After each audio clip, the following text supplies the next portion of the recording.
বেশ কয়েকদিন ধরে আমরা দেখাচ্ছি মেটিয়াবুরুজে যেভাবে চোখ অপারেশন হয়েছে তাতে চোখ নষ্টের আশঙ্কা ছিল। এবার দুজনের ছানি অপারেশন করাতে গিয়ে দুজনের চোখ, একটা চোখ সম্পূর্ণভাবে নষ্ট। চোখ অপারেশন করাতে গিয়ে আরো অন্ধকারে দুজন। মেটিয়াবুরুজের হাসপাতালে ছানি অপারেশন করাতে গিয়ে সংক্রমণের জের। কথা বলবো প্রতিনিধি অভিজিতের সঙ্গে। অভিজিৎ, দুজনের আশঙ্কা ছিল দুজনের চোখ নষ্ট হয়ে গেল, তাদের আরেকটা চোখের কি অবস্থা? আর এরকম ভাবে প্রায় 25-26 জনের ছানি অপারেশন হয়েছিল, তাদেরই বা কি অবস্থা এখন?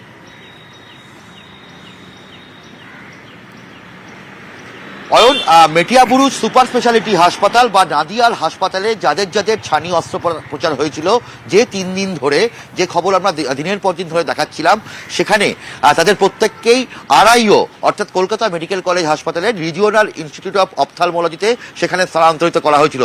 সেখানকার চিকিৎসকরা প্রাণপাত চেষ্টা করেছিল, কিন্তু তারপরেও দুজনের একটি করে চোখ সম্পূর্ণ দৃষ্টিহীন, ব্লাইন্ড বলা যেতে পারে, এমনটাই জানা গেছে। এবং বাকিদের যাদের পাঠানো হয়েছিল আরআইওতে, তাদের ক্ষেত্রেও চিকিৎসকরা সমস্ত রকম চেষ্টা করেছেন, তবে তাদের ইনফেকশন অর্থাৎ সংক্রমণ মুক্ত করা গেছে, তবে তারাও চোখে অনেকটাই কম দেখছেন, দৃষ্টিশক্তি একদমই ক্ষীণ। ফলে মনে করা হচ্ছে যেভাবে সংক্রমণ ছড়িয়েছিল 8ই জুলাই, অভিজিৎ 8ই জুলাই সংক্রমণ ছড়িয়েছিল স্বীকার করেছিলেন আরআইওর অধিকর্তা। কি বলেছিলেন একবার দেখাই, তারপরে আবার তোমার কাছে আসবো। আমাদের যেগুলো করতে বলা হয় যে কিভাবে ওটি স্টেরাইল করতে হবে, ওটিতে আমাদের হাত ধুতে হবে, অপারেশন করতে হবে, সেটা আমরা আরআইও বলে হয়তো বেশি অ্যাক্টিভেটেড আছি। অন্যান্য জায়গায় কিছু হয়তো একটু কোনোভাবে সমস্যা হয়েছিল, কোনো কারণে হয়তো একটু মানে অন্যমনস্ক হয়ে গেছিলাম। সেই ব্যাপারে আবার একটু ভালো করে নেড়েচে বসতেই হবে, ভালো করতেই হবে। আবার চলে যাব প্রতিনিধি অভিজিতের কাছে। অভিজিৎ, এখনো পর্যন্ত যারা এই যে বলছো ক্ষীণ শক্তি রয়েছে, এক দৃষ্টিশক্তি রয়েছে, তাদের কি দৃষ্টি সম্পূর্ণ ফেরানোর লম্বা যদি চিকিৎসা হয় তাহলে কি সম্ভব দিনের পর দিন চিকিৎসায়? আরআইও কর্তৃপক্ষ বা সেখানকার চিকিৎসকরা যেটা জানাচ্ছেন যে বাকিদের ক্ষেত্রে অর্থাৎ যে দুজনের চোখের দৃষ্টিশক্তি সম্পূর্ণ চলে গেছে, তার বাইরে বাকিদের ক্ষেত্রে প্রত্যেকের ক্ষেত্রেই তারা সংক্রমণ মুক্ত করতে পেরেছেন।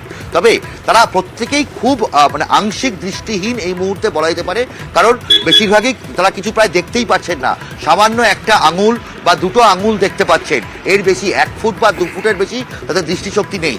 সেখানে আরআইও কর্তৃপক্ষ বা সেখানকার চিকিৎসকরা বলছেন যে তারা তাদের উন্নত মানের চিকিৎসায়, আরআইও হচ্ছে রাজ্যের মধ্যে সবথেকে উৎকর্ষতম চোখের হাসপাতাল, এবং সেখানকার চিকিৎসকরা প্রাণপাত চেষ্টা করেছেন এবং এখনো তারা আশাবাদী প্রত্যেকের ক্ষেত্রে, বাকি প্রত্যেকের ক্ষেত্রে তারা অন্তত বেশ কিছুটা পরিমাণে দৃষ্টিশক্তি ফিরিয়ে আনতে সক্ষম হবেন আগামী দিনে। আমরাও তাই চাই, অবশ্যই দৃষ্টিশক্তি ফিরে পান। আর এবার চলে যাব আসানসোলের ধাদকায়। আসানসোলের ধাদকায় গারুই নদী সংস্কারের দাবিতে মঙ্গল পাণ্ডে সেতুর ওপরে অবস্থান বিক্ষোভ প্রাক্তন মেয়র, আসানসোলের প্রাক্তন মেয়র। গারুই নদীর সংস্কারের দাবিতে আপনারা দেখছেন ধর্নায় বসেছেন জিতেন্দ্র তিওয়ারির নেতৃত্বে। 2 বছর এই নদীর সংস্কার হয়নি বলে অভিযোগ। মঙ্গল পাণ্ডে সেতুর ওপরে ধর্নায় বিক্ষোভ বিজেপির। 2 বছর ধরে নদী সংস্কার হয়নি, সংস্কারের জন্য বরাদ্দ টাকাও নয় ছয়ের অভিযোগ। জিতেন্দ্র তিওয়ারি কি অভিযোগ করছেন দেখুন। আমরা তাদেরকে অ্যাডিকুয়েট সময় দিয়েছি, 2 বছর পেরিয়ে গেল। এই 2 বছরে অন্তত 5 জন ব্যক্তি মারা গেছে এই গারুই নদীর কারণে। গারুই নদী নামে 50 লক্ষ টাকা, 1 কোটি টাকা কোথায় কি হয়ে যাচ্ছে আমরা কেউ জানতে পারছি না।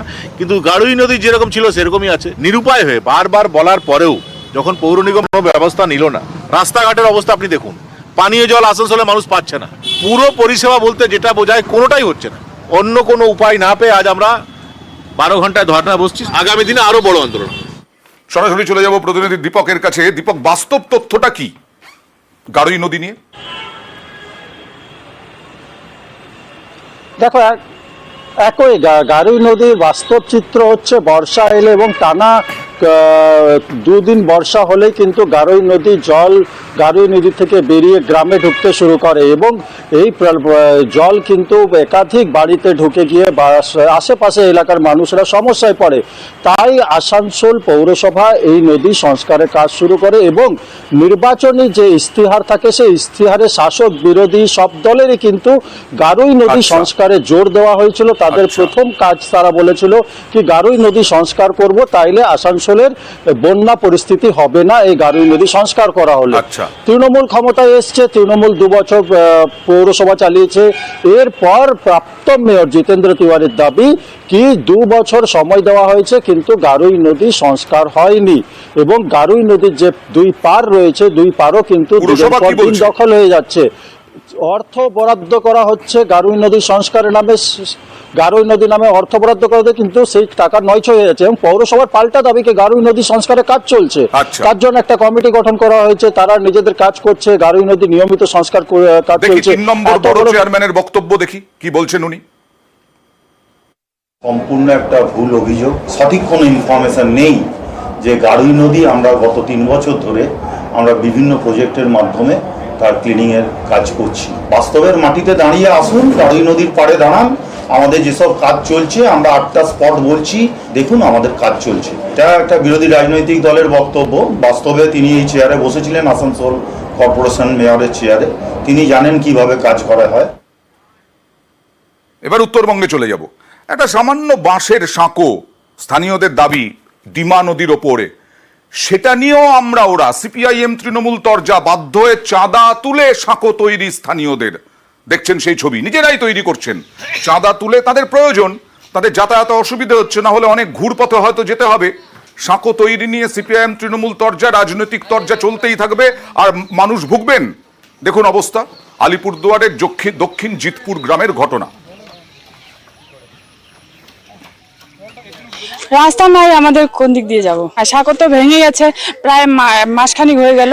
এটাতে বাচ্চা কাচ্চারা পার হওয়া খুবই মুশকিল, কিন্তু আমরা পার হয়েই যাব। এদের স্কুল টিউশন সবকিছু তো অলরেডি বন্ধ হয়েই গেছে। আমাদেরই টাকা দিয়ে আমরা চাঁদা তুলে তুলে আমরা বানাচ্ছি। স্কুলের ছাত্র যাতায়াত করতে পারে না, পেশেন্ট যে নিয়ে যাবে মেডিকেলে তার কোনো ব্যবস্থা নাই, যাতায়াত করতে পারতেছে না। দীর্ঘদিন ধরে এরকম সমস্যায় পড়ে আছে। আমরা চাই এখানে একটা পাকা ব্রিজ না দিলেও কাঠের ব্রিজ, ভালো করে একটা ব্রিজ বানিয়ে দেবো।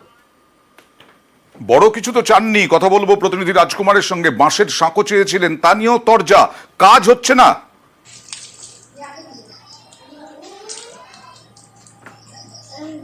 একদমই অয়নদা, এই যে একটা সামান্য সাঁকো, তা নিয়ে কিন্তু একেবারে রাজনৈতিক তরজা তুঙ্গে। বাধ্য হয়ে কিন্তু গ্রামবাসীরা নিজের গাটের পয়সা খরচ করে চাঁদা তুলে স্বেচ্ছাশ্রম দিয়ে এই বাঁশের সাঁকো, যে হালকা বাঁশের সাঁকো, সেটা তৈরি করছে। প্রশ্ন হচ্ছে, রাজনীতিতে পেট ভরে না, এটা সকলেই জানে, তাহলে কেন মানুষের পরিষেবা নিয়ে রাজনীতি, কেন মানুষের পরিষেবা নিয়ে আমরা ওরার এই বিভাজন?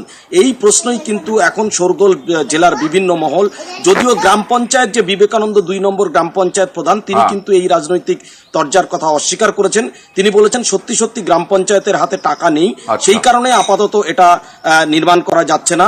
পরবর্তীতে এই টাকা এলে তাহলে আবার এই সাঁকো, শক্ত করে সাঁকো নির্মাণ করা হবে। অয়নদা, ওকে, দেখা যাক তরজা কিরকম। গ্রামের সহযোগিতা নিয়ে এই সাঁকোটা করা হচ্ছে, টেম্পোরারি হচ্ছে। এটা নিজেদের খরচায় বলতে অফিসে জানানো হচ্ছে, গ্রামের লোকজন নিয়ে গিয়ে ডেপুটেশন জমা দেওয়া হলো, তারপরেও ওরা কিছু করতেছে না। ফান্ড, ওরা বলতেছে ফান্ড তো নেই, ফান্ডের কিছু নেই। এটা তো ভালো উদ্যোগ, কিন্তু এখন আমার তো হাতে কিছু নাই, ফান্ডে টাকা না থাকলে তো আমি করতে পারবো না। এটা আমি বলছি একটু বৃষ্টি কমুক, ফান্ডে টাকা আসুক, তারপরে আমি করবো। আমি জানিও এখানকার বাসিন্দারা মানে কষ্ট হচ্ছে, যাওয়া আসাটা কষ্ট হচ্ছে, জল, নদীতে জল ভরে গেছে। এটা নিয়ে আমার কাছে আসছিল অভিযোগ নিয়ে, অ্যাপ্লিকেশনটা দিয়ে গেছে। আমি চেষ্টা করব ফান্ডে টাকা আসলে আমি ওইটা ঠিক করাবো। এখানে যেমন সাঁকো সারাই হচ্ছে, নিজেরাই স্থানীয়রা নিজেদের প্রয়োজনে সাঁকো সারাই করছেন। এবার হরিহর পাড়ার একটা খলিলাবাদের রাস্তা দেখুন, এই রাস্তা তৈরি করছেন স্থানীয়রাই, রাস্তা সারাই করছেন স্থানীয়রাই। আবার বলছি, চাঁদা তুলে রাস্তা সারাই করছেন, কারণ তাদের প্রয়োজন। বারবার পঞ্চায়েতকে জানিয়েও মেলেনি সুরাহা। স্থানীয়রা কি বলছেন দেখুন। বলছি যে মেঘে পানি হেলে আমাদের এই রাস্তায় 1 হাঁটু পানি বেঁচে যায়।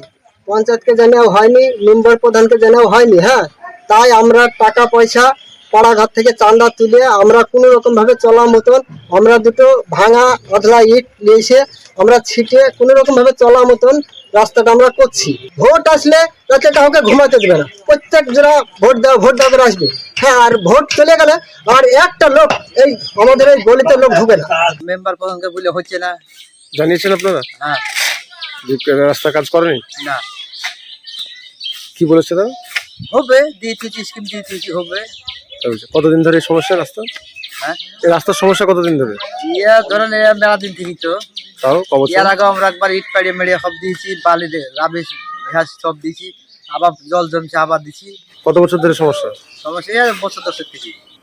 কথা বলবো প্রতিনিধি রাকিবুলের সঙ্গে। রাকিবুল, এই পঞ্চায়েত কিছুক্ষণ আগে রাজকুমারের সঙ্গে কথা বলছিলাম, একটা নদী, ডিমা নদীর ওপরে বাঁশের সাঁকো তৈরির পঞ্চায়েতের কাছে দাবি ছিল, পঞ্চায়েতের কাছে টাকা নেই তাই স্থানীয়রাই তৈরি করছেন। এখানেও কি পঞ্চায়েতের যুক্তি তাই, রাস্তা তৈরির টাকা নেই?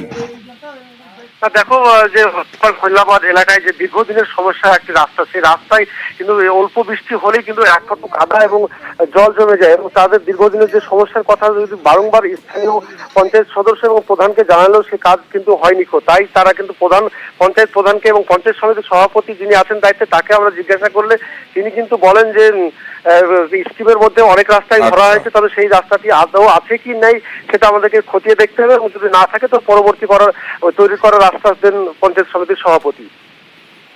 পঞ্চায়েত সমিতির সভাপতি কি বলছেন দেখুন। এগুলো অনেক সময় প্রচার পাওয়ার উদ্দেশ্যে করা হয়ে থাকে, কারণ ওভাবে গ্রামবাসীরা চাঁদা তুলে একটা রাস্তা যদি করেন সেই রাস্তার লংজিভিটি এমন কিছু হবে না, কারণ কিছুটা হয়তো চলার মতন একটা রাস্তা হতে পারে, সেটা হয়তো তারা করছেন। কিন্তু আমরাও তাহলে ওই রাস্তাটা জেনে নিচ্ছি আমরা, যে আমরা আমাদের পরিকল্পনার মধ্যে নিয়ে এসে ওটা যেন ভালোভাবে ঢালাই রাস্তা আমরা করতে পারি সেটা আমরা দেখে নেব।